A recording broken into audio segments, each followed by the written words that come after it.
I'll let Dan Where take do we? I'll let Dan Oh, take the lead on a lot of this stuff because Sure.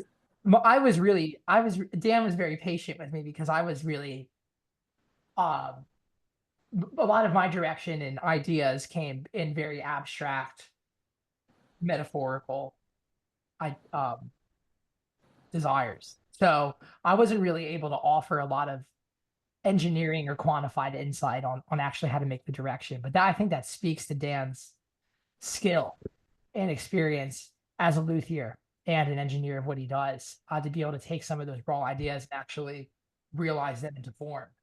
Um, so yeah, of course. I mean, it's my end is sort of taking, the vision of what you want this to become, with whatever information you give me, and sort of roll with that, and then at the same time put my stamp on it, like what I do and what I do best here.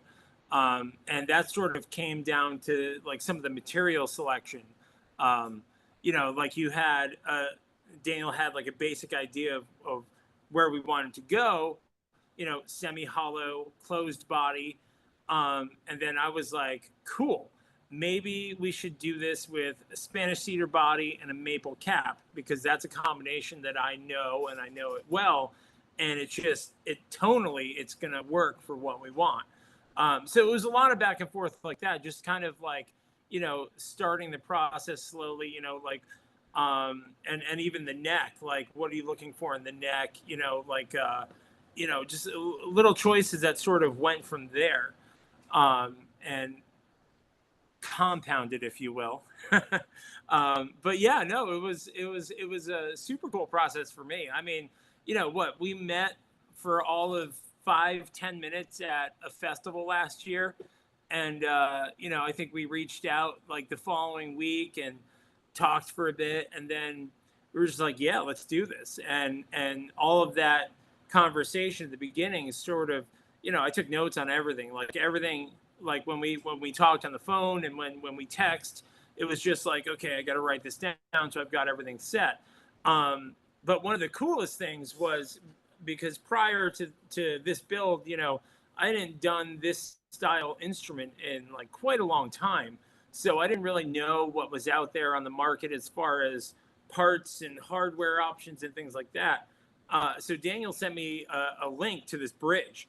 I'm like, all right, well, let's buy one and see how it is. And it came in, and I was like floored by the quality.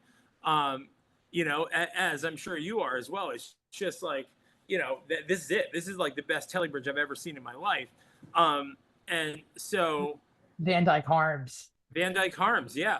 What's so fascinating about that bridge is the original Telecaster production design is a three saddle bridge, so to speak. So um, you could take you have brass saddles in which the strings rest upon, and then in more recent times of Fender production, they've gone to six saddle bridges, and there's a different tonality and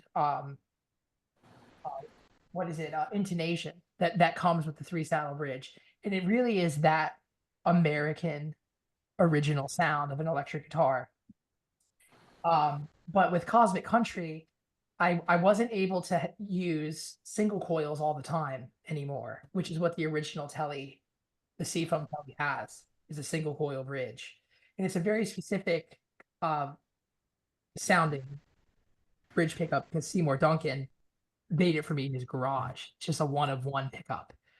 Um, we were able to find a three saddle bridge that cases a humbucker that was made really well and that Dan was cool to sign off on. And that really was one of the key design elements to this guitar, because the whole idea was to keep it traditional aesthetically as much as possible and functionally, but make it fit Cosmic Country and getting to really loud volumes and when you need to do abstract things on the guitar, giving it the diversity sonically that the other Telly didn't really have. That guitar is like, it's kind of like a Ford Ranger of a guitar. It kind of just does one thing. It's a single cab. It can't pull too much, but it can pull what you need. But I'm kind of getting into this place now where I need like a King Ranch truck on steroids. And that's what the Epoch really came out to be, and is becoming too, because it's still a new guitar, and we're still figuring out ideas. Like Dan had this brilliant idea of like with the brass saddles, that's a whole sound unto its own. Is cobalt steel strings or cobalt strings touching a brass saddle. What Dan did was he took a steel bar and he put it in the back here, as opposed to these string sockets that exist on Telecasters. That in itself is like a mega saddle that the strings are already touching and getting exposure to sonically from that particular from that steel sound. That was such a fantastic idea. But Yeah. I knew Dan would be down for the trip because he's worked with friends of mine that are absolutely crazy and have crazy ideas, and he made them happen. And he's also been able to make really complex, ornate, sophisticated guitars. So if you could do that and you have the spirit to go for it, then we could certainly design something that's Telecaster like, because that's just a matter of essentially taking away elements, complexity, and rendering a more simple instrument. Oh, for sure. Simple, but not at the same time. I mean, because there's a lot going on in these things, and one of my favorite parts, and it's kind of you just mentioned it with the, I guess I don't know, I call it like the tone bar or whatever it is on the back, but the idea was just we're going to get a little more mass into the body right at the bridge, and we're also going to sort of couple everything together, almost like the studs in a tunematic wrap tail piece that go down into the body. There's just more mass in the body there, right where we need it around the bridge. Not to mention the fact that there's a ton of mass within the stainless steel bridge itself. It probably weighs 3 times as much as a regular Tele bridge. So it's I think about these different aspects, like the neck is like a giant tuning fork on a guitar, and the bridge and the mass sort of in the middle there like couples everything to the body, and you're extending off of that with the neck. And it's about having all these vibrations sort of working together within the instrument. So like in the semi-hollow construction, most semi-hollows, there's like a block down the middle of the guitar. Sometimes they can be narrow, sometimes they can be wide. It's a very narrow block until it gets to the bridge. And then at the bridge, it's full size. The block underneath is the exact outline of the bridge, because I wanted that mass there around the bridge where everything's coupled to the body. And it gives you more sustain, more vibration within the body. And it's sort of, that's kind of like an integral part to this. And the other thing was the neck. So the neck is bolted on with threaded inserts and machine screws. And again, I did that because I wanted this joint to be as tight as possible without like compressing wood and breaking things. But, so it's to the point now where it almost would react like it was glued in. It's almost like the neck and the body are one piece, because the joint is you're able to get a nice amount of tension on it. Wood screws will eventually strip out. This will never strip out. And if it does, then we take out the inserts and glue new ones in, so that's kind of, a few aspects of thinking outside of the box on this, making it a little more unique, getting some of the tonal aspects I was looking for out of it for Daniel, yeah. Beautifully said. Yeah. I mean, I have to ask, so obviously when y'all built the first one, to some extent you were modeling it off the Telecaster. How much, like, what were the certain aspects that you really wanted to stick with from, I know you already hit some of that, but what are some of the aspects you really wanted to stick with from the Telecaster? And what were some of the things you're like, I need to upgrade this part, I need to do such and such with this part, etc.? Well, I mean, I'll jump. I mean, it just came down to the shape, to be honest. The really only consistency is the outline itself. And I even tried to get a little different cutaway in there, but we went standard issue. You remember that first drawing I sent you? Yeah. I did. It was good to Someday. socialize that idea. Yeah. Yeah. But so really the only part we used that came from like a vintage style telly, screensaver. There we go. Was really just the outline. Everything else, and I guess you could say the neck pocket as well. And but everything else sort of had to be modified to what we were doing. The pickup layout, the configuration, the humbucker single in the middle, humbucker in the bridge. It all required different, just different routings and different templates. And it's all close, but it's different enough to give us the tones we're after. So like really the only part that I didn't have control over as far as pickup spacing and placement was where the bridge pickup is, because you get the bridge and it's got the route in there, and I think it sounds great as is, because I've spent a long time figuring out the distance from the break point of the strings over the bridge to where the bridge pickup should be in relation to that. And these are little sonic things that some will be like, that's not a big deal. But I'm like, no, it makes a difference, because the closer you get to the bridge, the brighter and bitier the sound can be. So there's like a really fine point where if you come away, it starts to sound like a middle pickup. And if you get too close, it starts to get really bright and bitey. So I have like this almost magic number, if you will. And the bridge pickup on the Epoch, it kind of landed within that range. And I was always super happy with it. So from there, it was a matter of, okay, where does the neck pickup have to sit in the middle to sort of get us into the ballpark of where I want to hear the tone coming from. And, so there was a little bit of laying things out and figuring things out, because normally I for the most part, I build 24 fret necks, and this was a 22 fret neck. So it's almost like the neck pickup is almost in the spot where it would be on a 24 fret guitar. And you're nodding because it's like it's a little bit out from where it normally would be. So, and it kind of just, it takes away a little bit of the bottom end content, gives you a little more mid range. So there's a little cut there, and it doesn't get too dark sounding. So this was a lot of stuff that I was just doing on my end behind the scenes, just kind of like tinkering and figuring out, okay, how is this going to lay out? How's it going to sound the way we want it to sound? And I feel like I could talk for hours about this stuff, because like these little details, they seem small, but they make such a huge difference in the overall of the instrument. That says everything. That's what when I met Dan, I knew Dan had that he was in there, Yeah. that person. So I was gonna say, because there's that interview you had last week with like the Globe people just before the Fort Wayne show, and you were saying like how you like to have your stuff down to the cables. You like to yes. have it very specific and stuff. So I was gonna say, I feel like during the guitar building process, it was probably a very specific thing, but also it seems like both of you are very specific, detail-oriented people, to where the slightest thing you think will make a difference. Whether or not everyone hears it, it's more matters to you, and you can tell that it makes a difference. And one thing I was going to ask was, did you build the newest one just to have another one in rotation, or is there something slightly different that you got with the full body sound that you didn't get with the semi hollow, or what was the whole inspiration behind building the new one?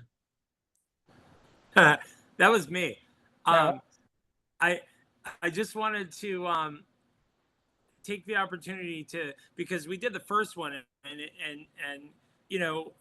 we released a run of them, and they all sold, and they are all in amazing homes, and everybody's thrilled with them. And I'm like, okay, I can't let anything just sit. So I'm like, I've got this really cool piece of redwood kicking around. I'd like to build one out of that. So I did. Essentially, that's just what it was. I was like, I want to kind of build this, like, not my way, but like I wanted to experiment with it and see how a solid body would be.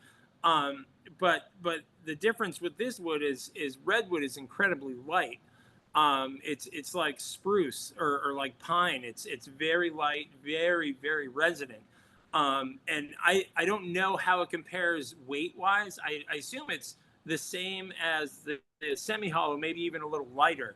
it's a little I better. didn't. It is a little lighter, yeah. But as far as the overall, I'd like to default to Daniel on the impressions of the guitar and how it compares and any contrast there might be. There's a lot of songs in that guitar. The second I took it out of the case to start playing, I started like 3 different song ideas. You know, that guitar is a guitar I feel like I've been waiting to meet for 15 years. So much time and experience and ideas and chasing feelings and sounds and moments in life led to that guitar coming into my hands. And for it to come through my hands through a dear friend like Dan with his hands behind it, and his father helping him on certain parts of the assembly, I know. That guitar just, it's very heavy, despite how light it is. Yeah. Very special to play it. I really love it so sincerely. Now, on a more sonic level of discussion, there's a different sound to a guitar that is mostly hollow.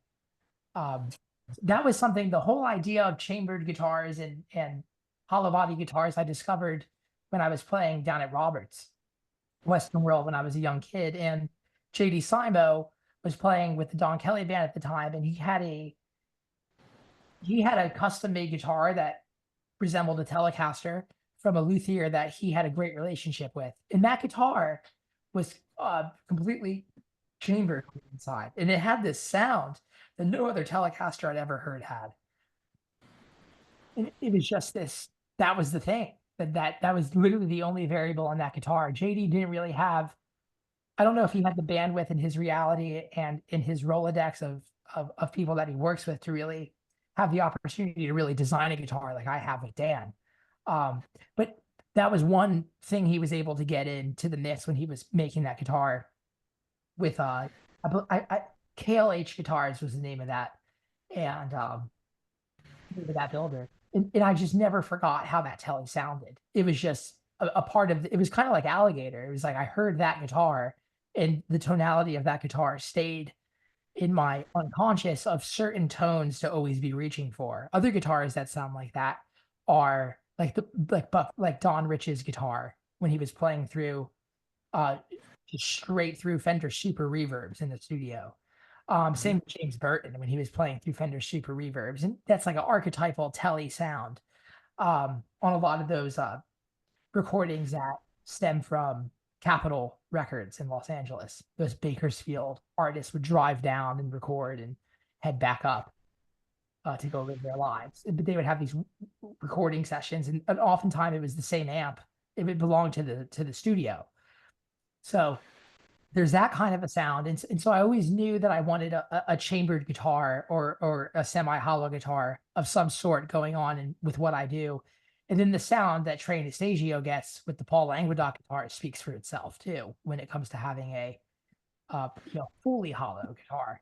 And I had seen that Dan had experience in a sovereign sense of actually being in the weeds on an engineering sense of building instruments that are like that, and he loves that music. So I can tell that's a very specific thing to really to even notice first, to even notice that something like that happens, and then to what is this? Are you? Is it because you put a thumb up? That's so weird. That sucks. To notice something like that, and to love it is a second thing, and then third is to be able to build something like that's crazy. So it was like, well, I met Dan and I knew he had the horsepower to go there, so it's like, let's go there, But the Hyperion, the Redwood Epoch is that to me as a whole new vision as to where this line of guitars could go. Obviously not building mass Redwood guitars, but this idea of taking something traditional and blending it with a very keen and a sophisticated approach to engineering and Lutheran guitars.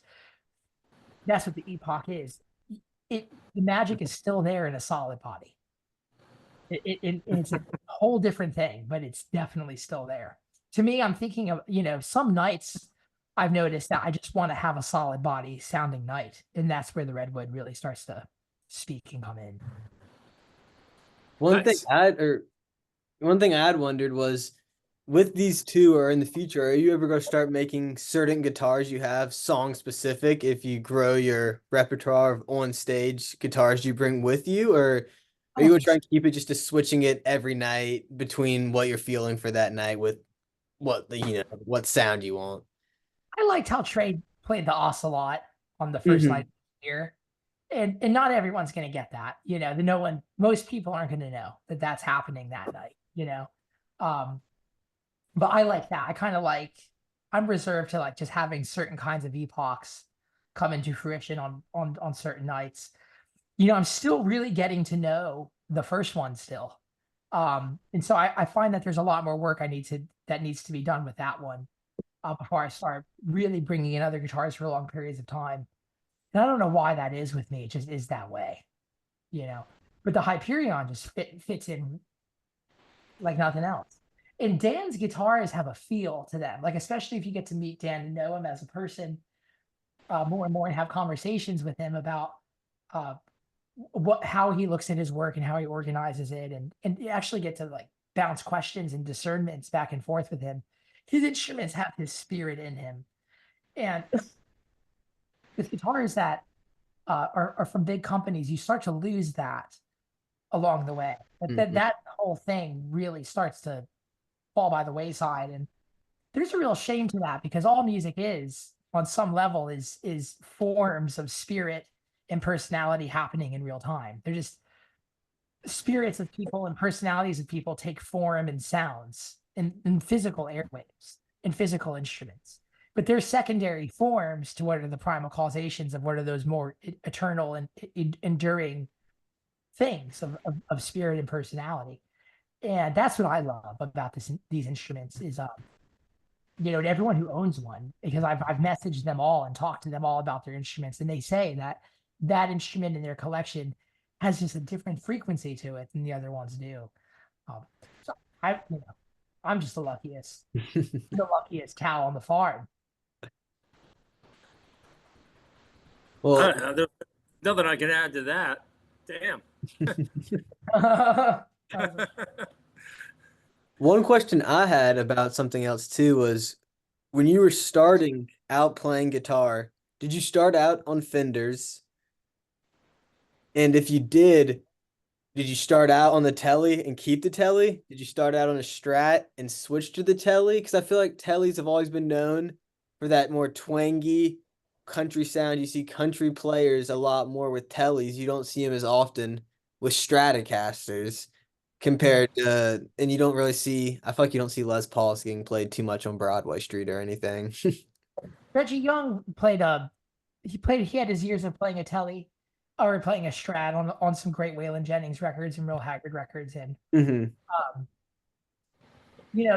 initially Gibson guitars, like the way that old country music was there was kind of the Nashville school of country and then the West Coast school of country. And then the East Coast school of country didn't really start to happen until Willie Nelson worked with Jerry Wexler on Atlantic Records up in New York City. And Hmm. so all the Nashville cats were playing Gibson hollow body guitars, or they were playing Bigsby hollow body guitars crafted by Paul Bigsby, like such as Grady Martin, who played guitar with Johnny Burnett and on Marty Robbins records, Yeah. Stonewall Jackson records, and George Jones. And he was kind of the one of the first session guys, a predecessor to Brent Mason.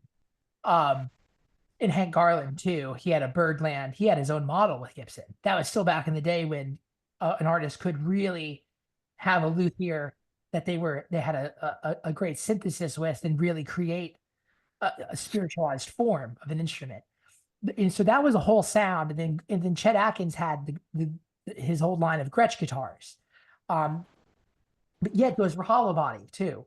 Hmm. Uh, and so the Telecaster side of things was on the West Coast. And just out of geography, that's how it boiled down, because Leo was out there in Corona and he was able to physically transport these instruments to players and see what their real time feedback was. Bakersfield, especially. Uh, so uh, the thing about country is the telly kind of just became the guitar for that. And I grew up in Nashville, and I was really obsessed with the old time country records. And I had known through my friends that were old session players that the history of country also lied in hollow body guitars. So I discovered the Telecaster the first time. The first time I ever played one was the first time I ever played on stage with a guitar, and it was at Legends Corner with my friend Jason Link. In his band was a drummer named Chef Coco, and Woodstock '69 Randy Hall on a Fender Precision bass. And I really loved the Telecaster the first time I played it. I had had a couple Strats and Les Pauls because I was a fan of Eric Clapton and Peter Green and old Les Paul heroes and Slash and Jimmy Page and all that. And but when I got the Telly, there was just something physically that just really resonated with my body. Albeit that the Epoch is actually, I think, is it eighth of an inch smaller than a standard Telly? Right. So we even worked on the body shape and the curvature that hits the rib cage too, for this model guitar. And that's not aesthetically obvious until the logistics of the information are actually communicated, which is what I love about guitar. It's kind of like a game of chess. Like, you didn't know that there was levels of it happening until you did, and they were already happening. Yeah. Prior to you knowing or conceptualizing them. And that's what's very heady about it. But I saved up for a Telly. The day after I sat in on stage for the first time, I took a Converse shoebox out on Broadway, and I went back down there, and I made enough money that day to buy a Telecaster. On the shoebox, my mom hand wrote in her beautiful handwriting, saving up for a Telecaster. And I think I went and I bought a Fender Baja Telly, and it was a god awful sounding instrument. And the neck was just thick with too much finish on it, and same with the body. Nothing like the nitrocellulose finish that we have going on with the Epochs, which are more in the traditional practice of what Leo Fender was doing in the original Corona factory of the all Blackguard instruments. So yeah, I didn't really know about Tellys. There was one time though, and I'll wrap it all up with this. When I was at my first stage that I ever had in my life was Guitar Center. And my dad used to take me when I was 12. And I remember I went to just go pick up a Telly. And he's like, "Oh, this is my hand here." He's like, "Oh, you don't want to do that. That's what country players play." Boy, was he fucking wrong. And it's so funny. We laugh about it now, We really, it's kind of hilarious. But he was from Jersey. Like, country really wasn't the thing going on then. And so his his influence of music that I was listening to when I was young was really great rock and roll. And then when I discovered country, that's when I went into this meditative state of just my own interest in music started coming into fruition. And my dad actually started discovering his love for country music when I did, synonymously, because we were going downtown to Broadway and discovering all these songs and ways of playing music together. And the Telly's, in my opinion, the guitar. It's kind of, and it's such a beacon for what America used to be and what an entrepreneur can do with an idea and a vision and a skill to actually engineer something into form, like I do with music, or that Dan does with his instruments over at everything DGN does with amps and pedals too, and pickups. Oh yeah, I mean, you said it. I couldn't say anything like that. I mean, like I said, I had to study guitars before I did this. I was going online, texting Pat, so what does this mean? What does this do? So I could make sure I had some sort of idea of what y'all were under, so I could understand what y'all are saying and all of that, and ask proper questions when I needed to. That's the thing with an engineer who is adventurous and studious as Dan, is they can kind of spare you the hardship of really quantifying what it is you're doing, and they can give you a metaphor that's almost, that's easy to understand and conceptualize, because the fundamentals of what goes on into these instruments are in line with physics. And so there's no wheel that's being reinvented here. And so it really takes someone who really knows their craft very well to be able to compress it down into something simple. And that was the thing with Dan. That people always ask what it's like working with Dan, and that's one of the first things I say. And so you'll never have a conversation with him where you don't know what you're talking about, even though he knows everything you're talking about plus 10x. Mm-hmm.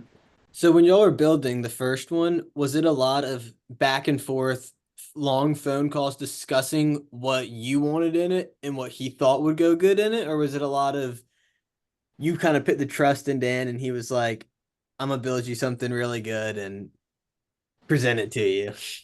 Dan, I would say it was probably a little bit of both, right? Yeah, yeah.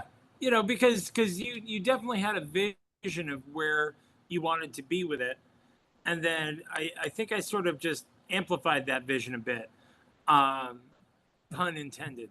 Yeah. Um, but yeah, no, it was definitely a little bit of both of like, let's get some hard details on paper, and then it was kind of like, let's go with it.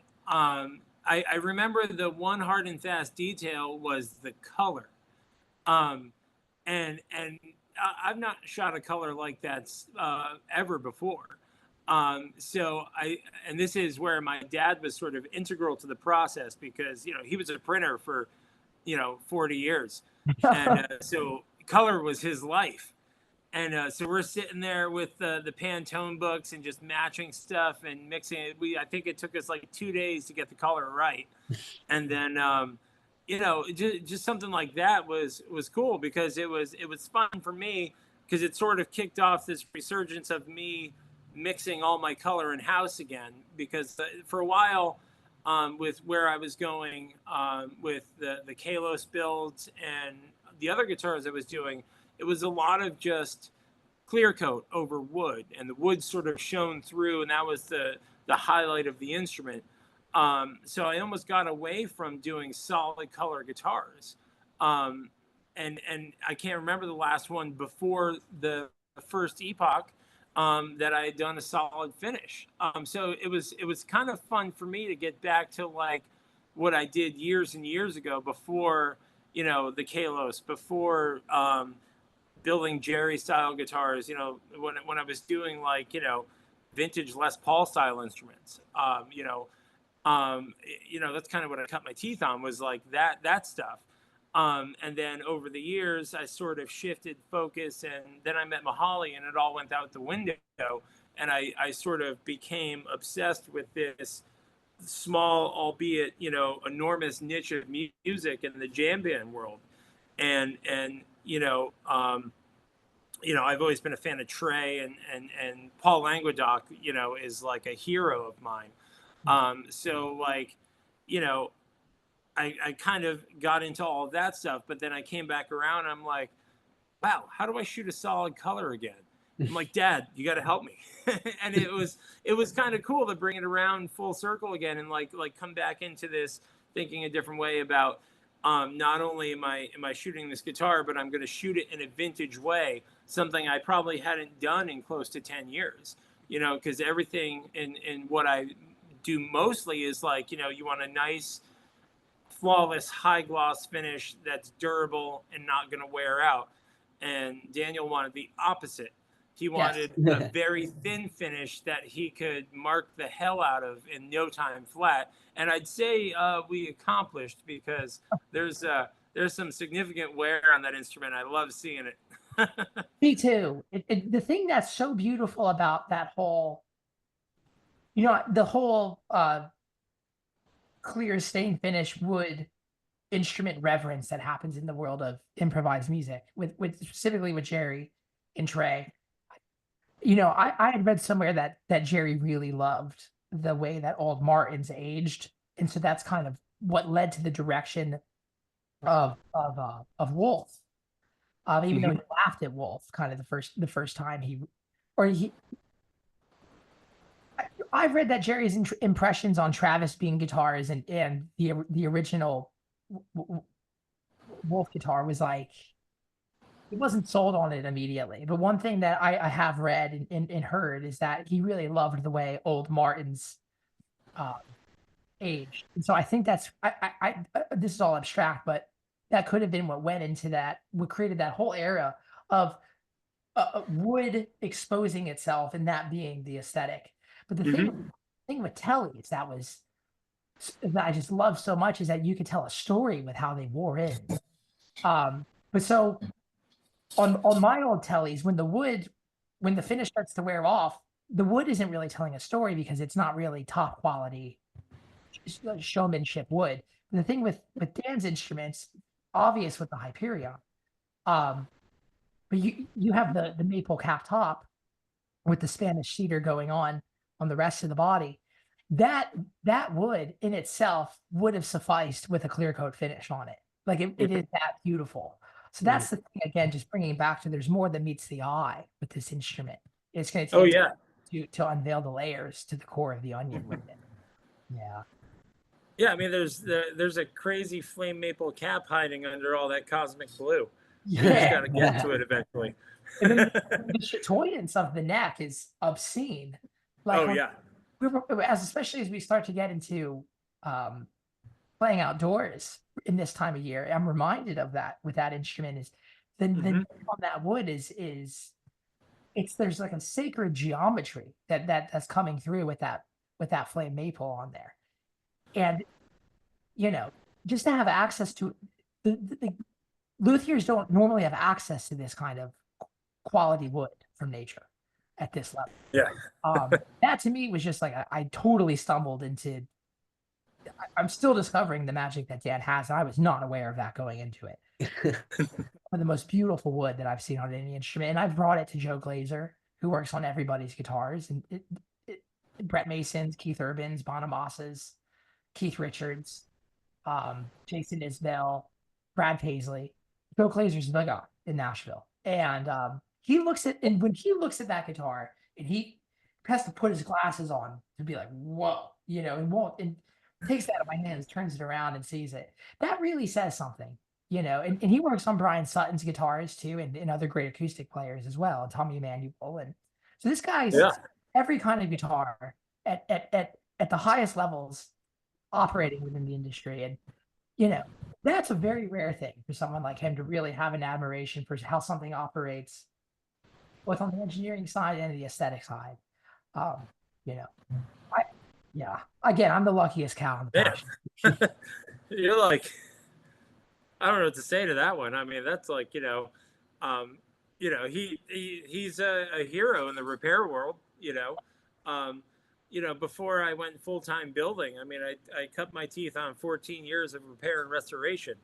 And, so I mean, things I learned doing that apply to what I do now. It's all relative, as far as, putting something together or putting it back together. You kind of have to know what you're doing to make them play one way or another. But I mean, hearing something like that from somebody like that is that's about as good as it gets as far as a compliment for me. So I appreciate that immensely. Yeah.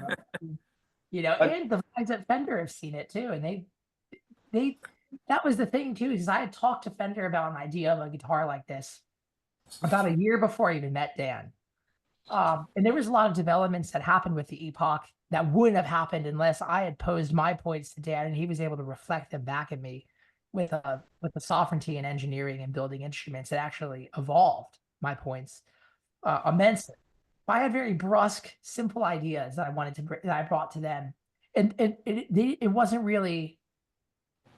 It didn't intrigue them a lot, and it also wasn't something that was going to really.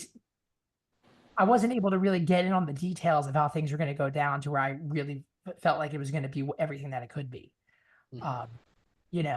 So yeah, man. So everyone, having said all that, a lot of people have seen this guitar that aren't players or that aren't just listeners of music that work hands-on with with instruments all the time, and they admire the guitar deeply. So it's a special thing going on here.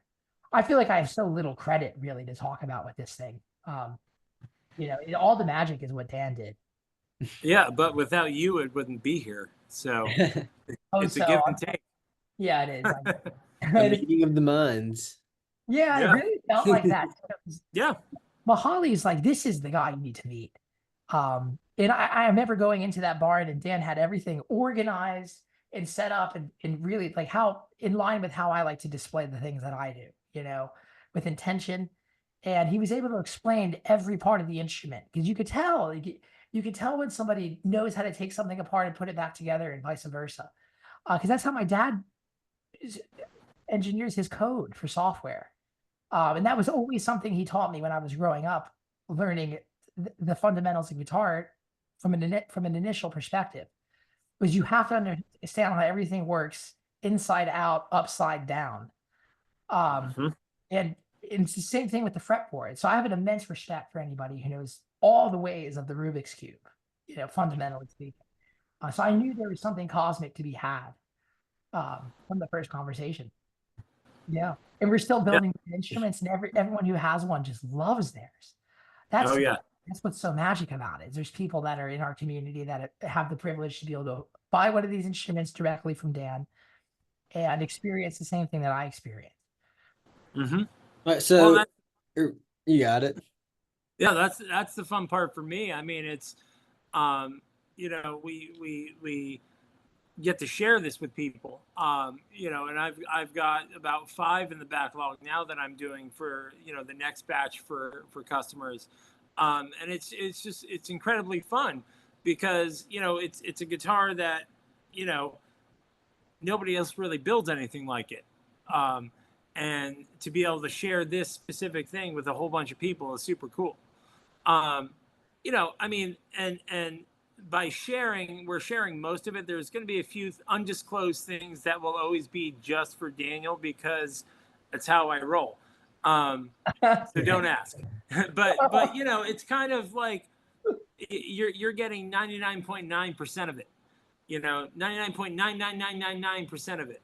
Right. Um, and that's the fun part for me is you know it's not just for one person. Um, and it's not like, you know, in the stratosphere as Right. far as availability and being able to obtain one.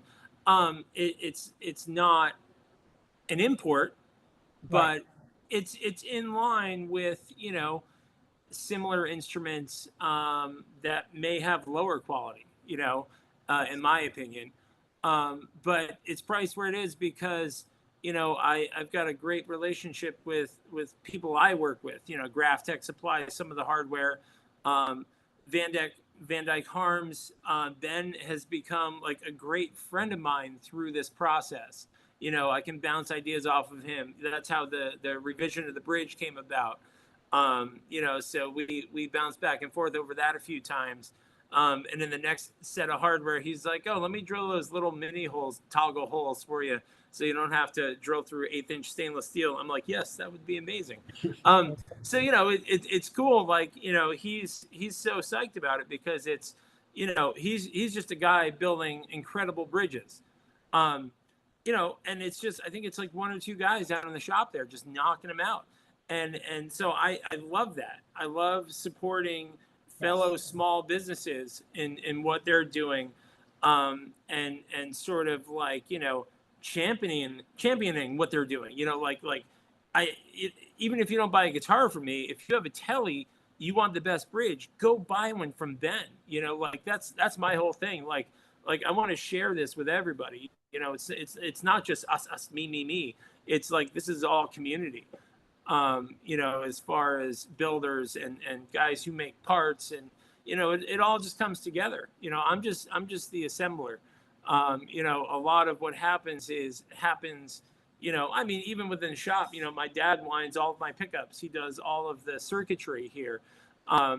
You know, like I've come up with all of them, but you know, he is the one who sits down at the pickup winder week after week, or he sits down at the bench soldering boards week after week. So you know, there's a lot of moving parts behind the scenes, and then, you know, having these really specific manufacturers that I work with, like Graphtech, I've been working with them probably for close to 15 years. You know, I started with parts for repair and restoration, and now, you know, I have a very small segment of their product line that I use religiously in almost every guitar, because, you know, it's just, I know it works and it works every time. And I guess I'm a little bit of a creature of habit in that regard, but so be it, you know. So the bridges on this guitar, like you'll never see another bridge other than the bridge from Van Dyke Harms, because Ben is amazing, they're amazing, and the product is amazing. And that's kind of like, I stick with what works. Hence the maple cap and Spanish cedar body, something I've been doing for probably close to 15 years now. So There it is. I mean, how'd you get started as a luthier? Was it a family thing, like your dad was one, or did you pick it up um going along? God, that's a question I haven't thought about in a long time. So basically, I went to school for music, for jazz performance on saxophone. Very random fact about me.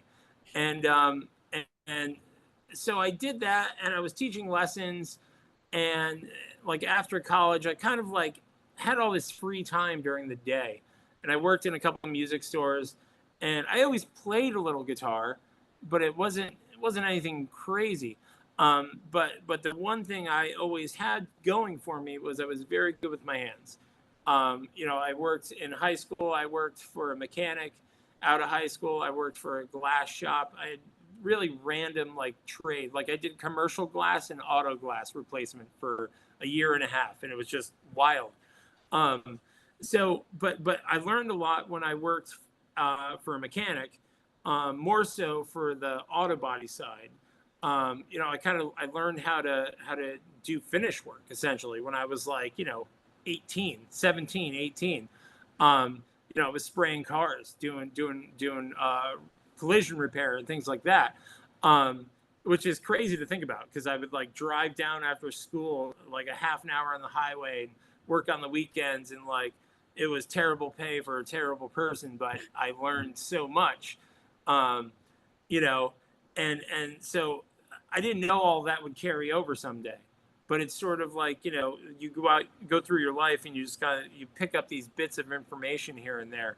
And so, fast forward a bit, and I get out of college, and I'm working in a music store, and I'm playing a little guitar, and I'm really good with my hands. And so I jumped on the repair bench one day and just like started doing some restringing, and turned out I was actually pretty good at it. And so, I kind of just was like, oh, maybe I should give this a shot. And so I'll never forget. I put an ad on Craigslist for stringed instrument repair, and my first ever customer brought me like a mid-70s Ibanez banjo. And he's like, yeah, it needs new strings, new bridge. And I'm like, I was terrified because I didn't know what the hell to do with a banjo. And I'm like, cool. So I figured it out, and that was like trial by fire, just like let's do this and make it happen. And the guy picked it up, and I don't remember his name. It was so long ago. But he was thrilled, and I think I made $65 on it. I was like, and I did way more work than $65. And but like, that was like this little room in my first apartment with my wife. And it sort of like, just snowballed from there. I got really good at doing repair work and restoration work. And then I was like, I remember I was assembling a couple of guitars for myself, and I couldn't afford like good pickups. So like, I'm like, well, it's just wire on a bobbin, like how hard could it be? It's harder than you think. Um, but I started with that. I remember I had like a round piece of wood that I double sticked the bobbin on a drill, and just kind of fed the wire on it. And, and all this sort of, kept pushing me in this direction of like, okay, how do I make this sound better? How do I make this sound the way I want it to? And so, this whole evolution up to where I am now was really years and years of repair and restoration work and experimentation. Like my first pickup winder, if you will, was like a little mini Craftsman lathe, that I kind of just like retrofitted, and it was all hand fed. And, like just kind of getting the basics. And now, I've got, I've had it for a while, but I have like a mid-60s auto traverse winder, that I set up just for pickups. And that's really the heart and soul of all of that. But it was like, lots of figuring stuff out, lots of tinkering and I mean, I've had thousands of repair customers over the years, and I'm thankful for all of that, even the ones that were not so nice to me. But that's cool too. You know, you can't please everybody all the time. But to bring it back around, like everything was a learning experience. Like, what did I do wrong with this customer? Okay, I need to be better next time. I need to explain things better. I need to make sure I don't forget to set the intonation on the high E string next time. Yeah, I don't know. It's just like all these little things that, like Daniel said, they sort of just go back in your unconscious back here, and they pop up and you remember them. And like, I still remember shit from like 10 years ago where I was like, oh, can't do that again. Or oh yeah, I should definitely do that again. And so it's kind of like, yeah, it's just this giant evolution. But it all started with one acoustic guitar in the office in my apartment. Yeah. Nice. I'm sorry. I could I could talk for hours. That's great.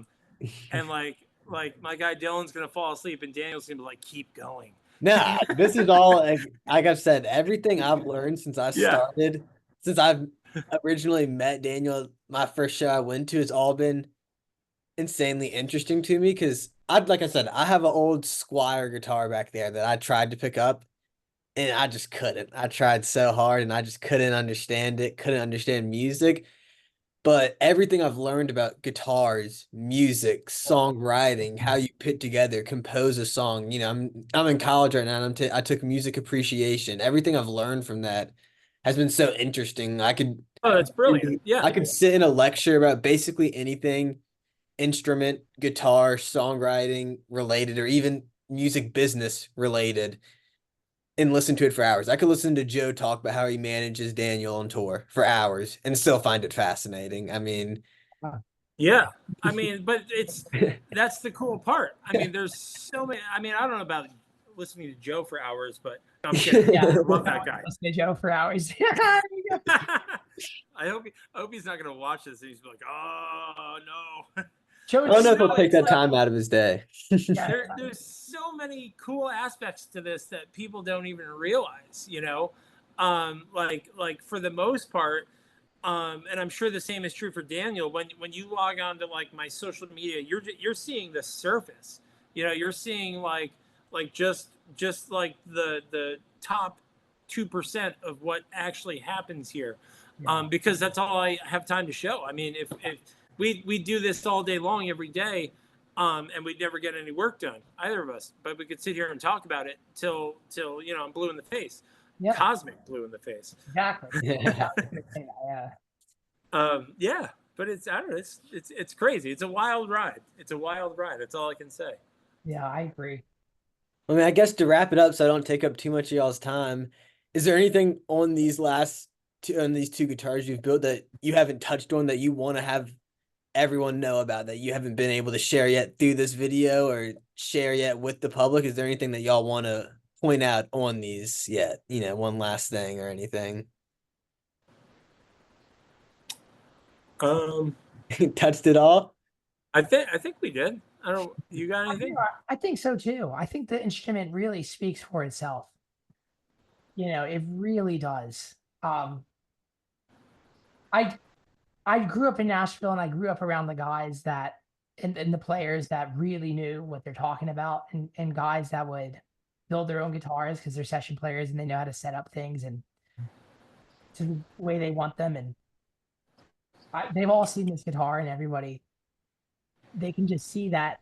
They see less of it than I see, but there's a thing to this instrument and this engineering. And I know it doesn't exist solely inside my instrument. It's not like a taboo thing. It's when we were building this guitar, Dan mentioned several times that everything that we did with this guitar, we have notes of, and we're able to recreate.